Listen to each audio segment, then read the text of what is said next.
Welcome to the Learning Pines YouTube. We hope this video helps. In this video, I will explain how to change a Kia Sorento headlight. This guide will help you replace a burnt-out bulb quickly and efficiently. First, gather your tools: a Phillips head screwdriver, a flathead screwdriver, and your new headlight bulb. For the low beam, you'll need an H11 bulb, and for the high beam, an H7. Having a clean cloth and gloves is also a good idea to protect the new bulb from oils. Now, let's get to the headlight assembly itself. Begin by opening your vehicle's hood. You'll see two bolts at the top of the headlight assembly. Use your Phillips head screwdriver to remove them. Once the bolts are out, gently pull the entire headlight assembly straight forward.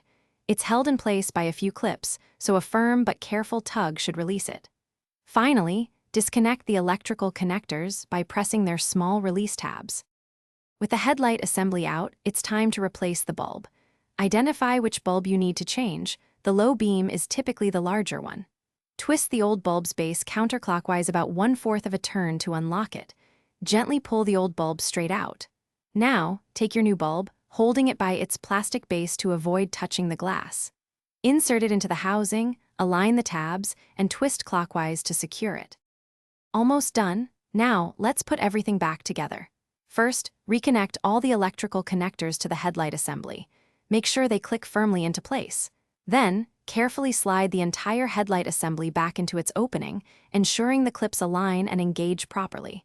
Reinstall the two bolts you removed earlier to secure the assembly.